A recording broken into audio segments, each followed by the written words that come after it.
Hey, everybody. Welcome to the Hardy Burke Broadcast Network, and we are again on for the Power Hour. And if you guys have listened to a couple of the archives on the Facebook group, you can find that at the Power Hour Broadcast, N.E.L. Smith. Go check that out. Tonight, I brought up a book this weekend called Good to Great by Jim Collins. Posted a picture of that on my Facebook page. Had a lot of comments on that book. Apparently, a lot of people have read this book, considering it was a #1 bestseller and sold over 2 million copies. And yours truly has been taking bits and pieces of it, myself. And by the way, this book was given to me by yours truly on the other end of the phone, Danny Smith. You know, when you gave me this book, Danny, you're not going to believe how fast time flies. You gave me this book on December of 2013. Really? Yep. I did not know that. I did not know. How cool is that? How cool is that?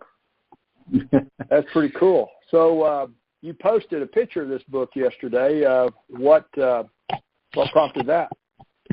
Well, I've been reading about the Level 5 leadership, which doesn't mean a whole lot to anybody if they hadn't read the book, but I was reading about I was focusing on the Level 5 leaders, his definition of it, and then went over and was reading the synopsis on the chapter and summary of what those Level 5 leaders look like and how they act and the things that they do to be successful. So I was kind of focused on that this weekend. Did you have a big aha about it, or what big takeaway? Well, you know, he investigated some pretty large companies, right? He did all these works with these different, understanding these different managers of these big firms, right? So the aha moment is that even though he was dealing with corporations and the Level 5 leader was somebody who basically paid attention to the credit factors outside themselves, which I thought was interesting because as an individual business owner, we tend to focus on ourselves and sometimes and not the overall business, right? And we consume it all into ourselves rather than working on the actual credit to the factors that we need to move ahead to make the company successful. That's what got my attention. So that's kind of my aha moment. I don't think it's anything like light bulbs going off, but it reiterated where the focus should be. You know, that's actually a good observation. You know, he identifies here in the book that a Level 5 leader builds enduring greatness. Now, let me say this, and as you read that, when Collins started off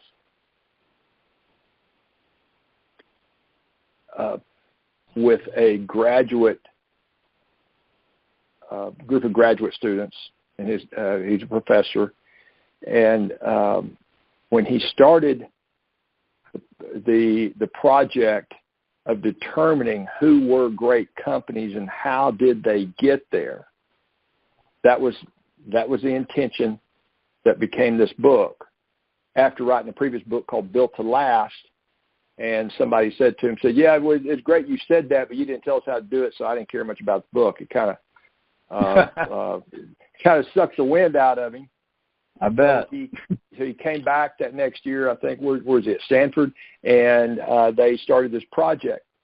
When they started the project, about the only rule they had starting off, they wanted to see where the evidence took them, except for the fact, he said, and this is kind of interesting, he said, but don't try to tell me, he's talking to his students, and as they were doing the research, don't try to tell me it has anything to do with leadership. He literally set that initiative out. It was obvious by the time they did all the research of 17,000 companies, and these 11 companies that they determined had gone from being good to great, that it was about leadership. I want to say, let me give one little caveat here. Anybody's listening to this, don't try to, this book was written in, what year? Let's see. The book was written in 2001. Right. So so it was, the study was done in probably 98, 99. And there's two of these companies, at least that I know of, that are on this list that are no longer would be on this list. Correct. Okay? But it's what got them there, and they stayed there for a number of years to qualify for being great companies. So, having said that, yes, then they faltered. In the faltering, you go back through it, and he has written some stuff since this book, since those falterings, and the big reason for the faltering was leadership, okay? But he gives the credit where the credit's due.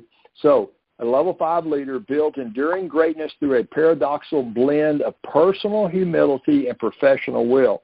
Now, right there, I'm going to tell you right there, I hadn't read this in a long time till you brought it up to me yesterday on that Facebook post. I said, well, let's talk about this book Monday night.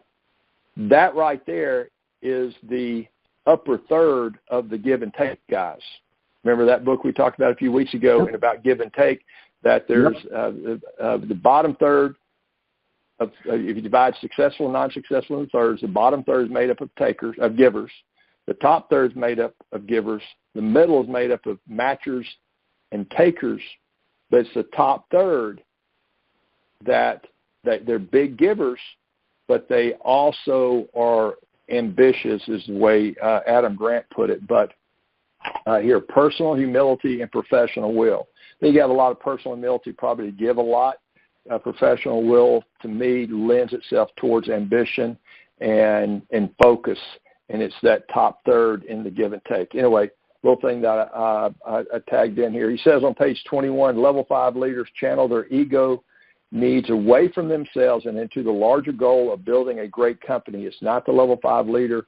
It's not that level 5 leaders have no ego or self-interest. Indeed, they are incredibly ambitious, but their ambition is first and foremost for the institution, not for themselves. There was one of the, I forget who it was, but there was one of the leaders, the heads of one of these great companies that actually had a heart attack after being a request to be interviewed. He wanted to so much be out of the limelight. Well, let's jump over to the two big things for me, as I said when you called me earlier.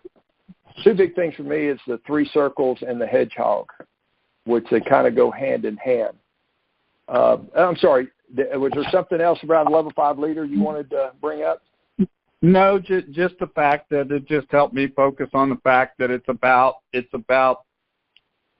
staying ahead and not always thinking about yourself, right? Which is not easy to do if you're an entrepreneur. So instead of thinking about the qualities of the company and what you have to do. So no, go ahead with the hedgehog concept, because I'm anxious to hear what you have to say on that. So go ahead. Yeah.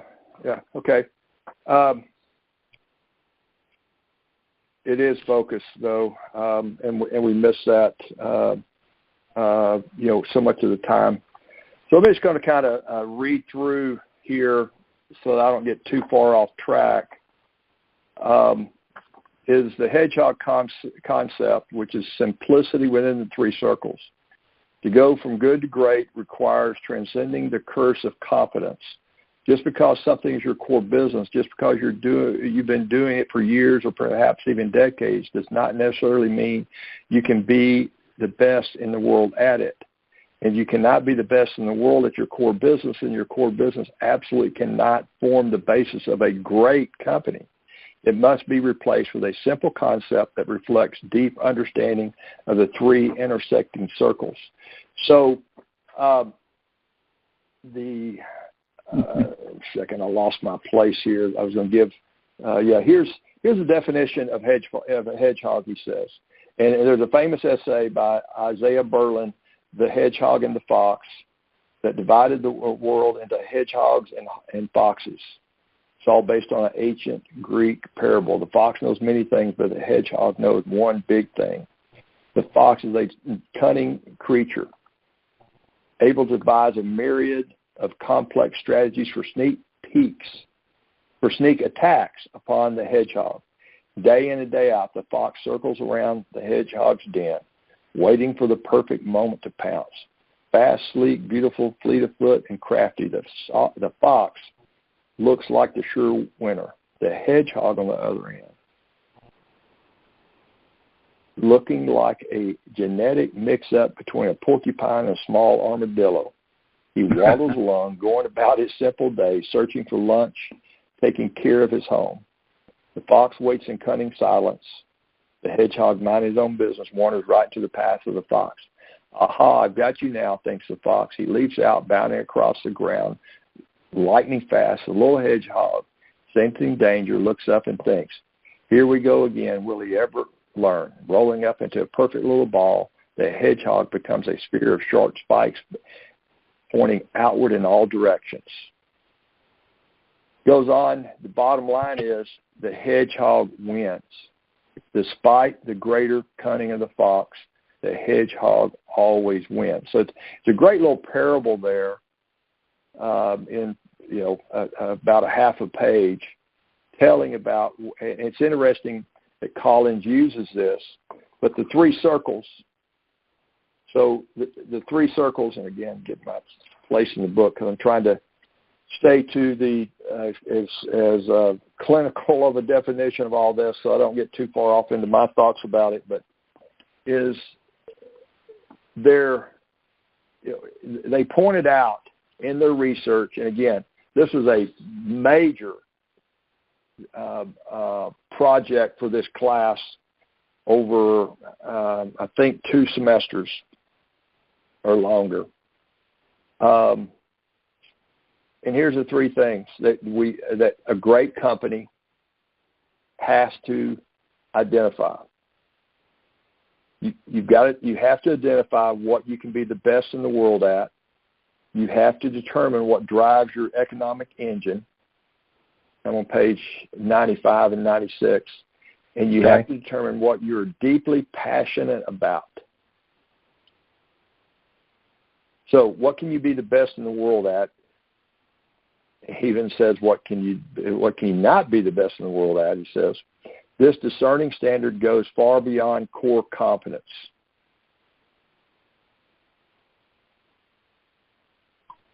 I like it.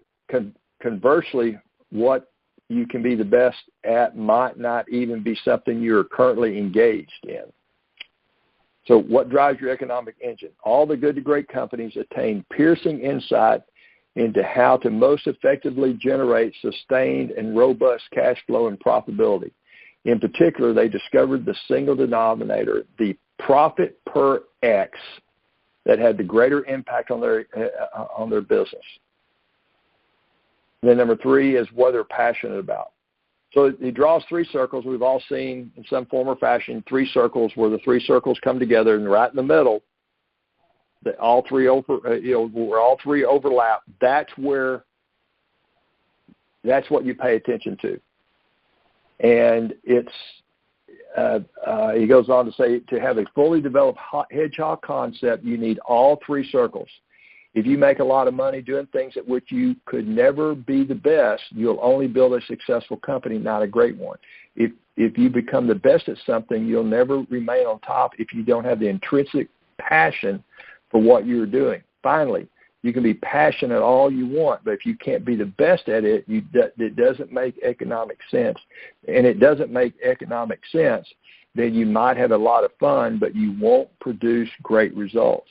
I remember now our discussion when I gave you this book. This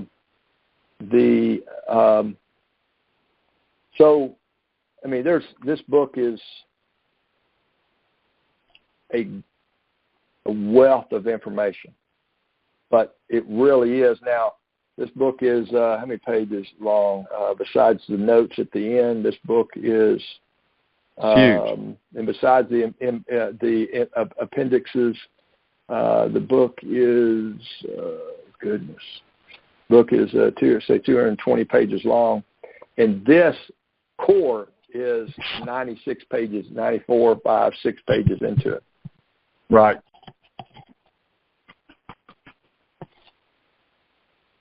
I like it.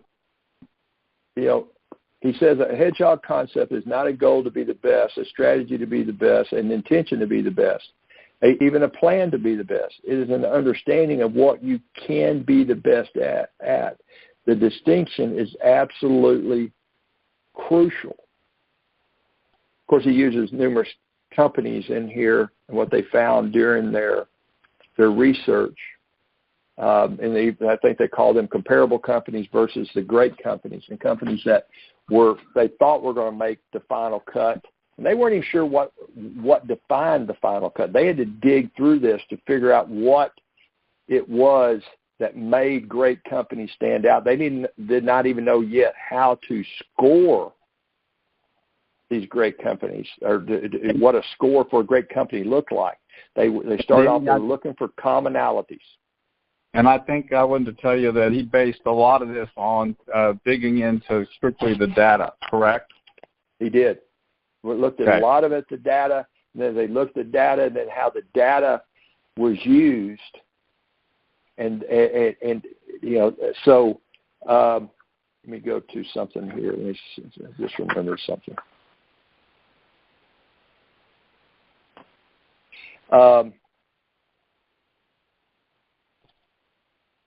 You know, this is the book we've all heard, you know, get the right people on the bus, okay, and then into the right seat.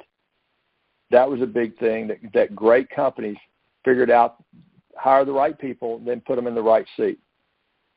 I've hired people. I knew they were the right person. It just took me, some people took a while to get them into the right seat. That was what he meant. First who, then what. So first who do I want on the bus, and then what, and then what are they going to do for me? I had a closer that worked for me. She was a great lady. She was a great employee, but she just wasn't that good of a closer. And we, after a period of time, probably about 6 months, we're about ready to let her go. And someone said, well, what if we found something else for her? She ended up, we were using an assessment called the Profile XT, and we measured her profile against some underwriters' profiles. We actually measured her profile against numerous positions, and she had like a 92% job match for it wasn't called a job match, but a match for an underwriter. That was that would have been about 2003. So was it 14 years ago? She's still an underwriter this day. At that time, she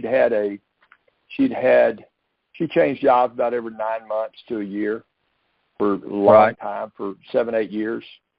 Since then, and this discussion came up probably a year ago, and I looked her up on LinkedIn. I think she's had probably 4 jobs in 14 years. And for the mortgage business, that's really, really good. There's a lot of industry moves around them. They also, they talk about that good is the enemy of great. I missed that one. Level 5 leadership, first who, then what, get the right people on the bus, and then you get them in the right seat. Confront the brutal facts. The hedgehog concept, which is a simplicity within the 3 circles. Having a culture of discipline. Technology accelerators, letting the technology accelerate things. It's a whole hour-long conversation. Talks about the fly. He got some other things, but for individuals like you and I'm part of a team. I've got a team.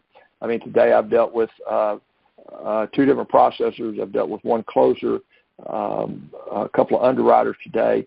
They're all doing their work. I'm doing my work. As long as I do my work, the better I do my work, then the better they do their work. And but I don't have much control. I don't have zero control over hiring, over the processes, other than what I feed into it and how I respond back to communication. So I look at this, and I think you're kind of the same. We're in one sense we're single contributors. We've got other people that we we engage with. So the big thing I know for me is, I probably need to confront the brutal facts, but the hedgehog concept for me is as soon as you said that yesterday, instantly I started thinking about, and it really hurt him. It's how much I think. You haven't heard me talk much about this, but I've just today, and when you called, an hour ago, it's just how much is my natural thinking. I've got to be concentrating on, what's my cost of doing business. I'm paying attention to doing business. That I'm, being passionate and paying attention to what I'm good at. And those three circles and bringing them together and not getting off into tangents. That's a guide for me on a regular basis, and keeping it simple. Don't get too stinking complicated. Right.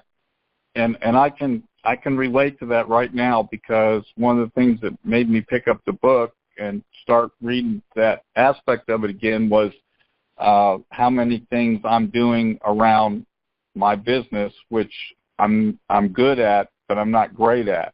So I had to re-energize myself to realize that I am really good at video marketing, right, period. And to refocus on what I do best within my company that makes me the profit times X, right, what that formula is. And that formula for me is sticking to what I do really well, that I'm passionate about and love to do. And that re-energized me this weekend to realize I need to focus on what I've always focused on, and that's to stay away from that law of expansion too fast, right, and stay within my niche within that hedgehog concept. So that's what I picked up this weekend. If that makes any sense. Yeah, I'm realizing something. You were not at CBLG. Those of you who are listening to this on YouTube or the podcast, Herdy and I go most Fridays to a group called CBLG, and the discussion this past Friday came around to our goals, aspirations, intentions. And I thought about, if you and I have talked about this or not, Herdy, but I've been working down this 12-week year process, which is a different mindset, can be a little bit intense. But Moran, that author of that book and that consultant that's, just extremely successful with that program that he teaches his clients, his whole thing about you got to keep it simple. You have to keep it simple. Right. And you don't have these long, drawn-out business plans. And he said that's a recipe for failure, having these big year-long business plans, because people don't know how to work on something today that the end result is a year later. We just can't do it. We've got to break it down. It's not breaking it down into quarters, 12 weeks. It's treating 12 weeks as a year. That's it. Right. You've got some long-term aspirations and goals and such, and so during that 12 weeks, just pick 3 goals, some basic tactics to obtain each of those goals, and then you move forward and keep it simple. So I didn't think about it around the hedgehog until here in the last couple of hours. But what I've been concerned about is that I'm too intense around the 12-week year, and that I'm just too intense. But I've also had this certain calm that, nope, I just keep it simple and just keep going around it and just keep doing it and just keep doing it. And so I think I got it all from this hedgehog concept that I've even subconsciously practiced over the years. So I'm going really read up on this tonight. And one other thought that came to mind for me during this whole process of business and figuring stuff out and making sure you stay on focus and on track was, we don't read much in books about how to relax through the process, which you're talking about the intensity that you're feeling. How do we, maybe this is just a question to be answered down the road, but how do we relax within that hedgehog concept, as we're building and focusing? Is there's got to be a point where you just relax within the process, right? Yeah. You want to hear what I do? You walk 30 miles a day. I probably don't walk as much as you do with Rusty, but no, that's not true. I think you're outdoing me now. But what do you do? Well, in Hebrews, I think it's in Hebrews 5, chapter 5 or chapter 6, it talks about that we have the ability to receive Sabbath rest. God made the earth, the heavens and the earth in 6 days, and that made the earth in 6 days, and then he rested on the seventh. He made everything in 6 days, and then he rested on the seventh day. But through Christ, we have the. Let me back up. Of course, with Christ, as you know, that all the laws were thrown out the window in one sense, and we actually have that Sabbath rest available to us at any time. We just have to know how to tap into it. Personally, at 10 o'clock every morning, at 3 o'clock every afternoon, sharing something here, I have an appointment that goes off at 3, at 10, at 3, and again at 9 at night. Okay? Now, I don't adhere to all three of them. It's rarely a day that I adhere to all three of them. And sometimes at 9 at night, it's just mainly, okay, dude, start moving towards bed. Okay? I like to get up early in the morning. But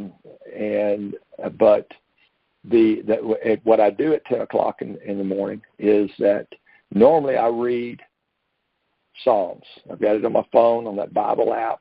I've got a Bible plan going about reading through Psalms, and I'll read through Psalms. And some days I just read it silently or out loud. Some days I try to pray through it. Sometimes I'm not, but I'm just trying to have some peace there in the moment. And I use reading through the Psalms. And a lot of the Psalms are laments.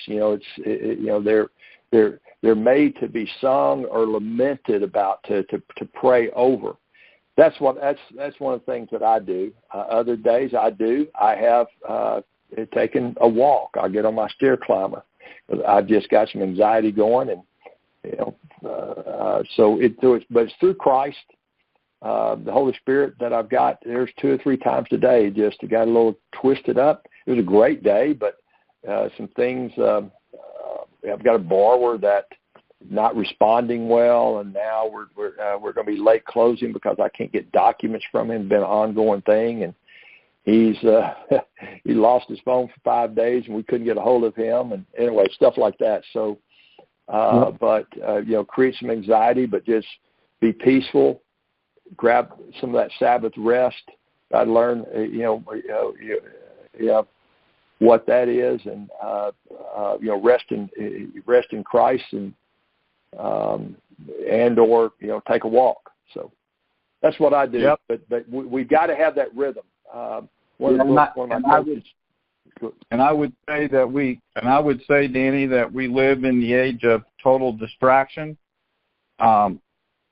We are in an instant gratification, total distracted environment where we have this handheld device that is always talking to us, notifying us, telling us what to do.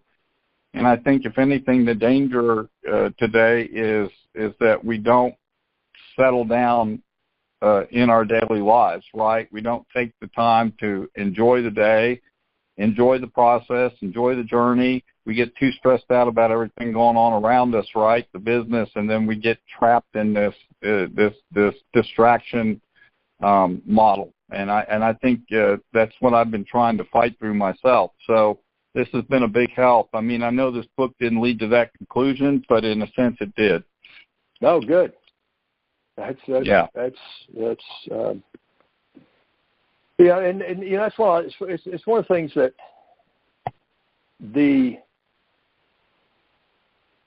when I read a book, I want to I try to not agree or disagree with the author. I just want to read what the author's trying to teach. Absolutely. And then what is that author teaching? Sometimes it's what is the author trying to put forth, and did he put it forth? So good to great. Is there a subtitle of this? I forget. So here's a book entitled "Good to Great."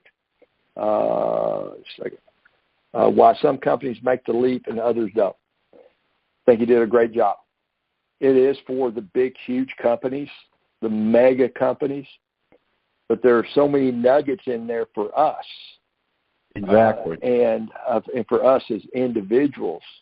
Yeah, I can't relate to Upton and Fannie Mae. I kind of can to Fannie Mae a little bit, being in the mortgage business. But Fannie compares Fannie Mae to a company called Great Western.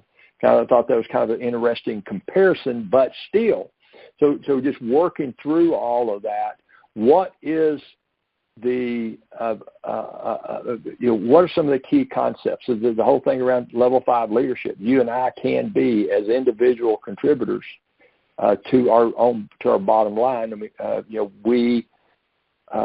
we can be a level 5 leader.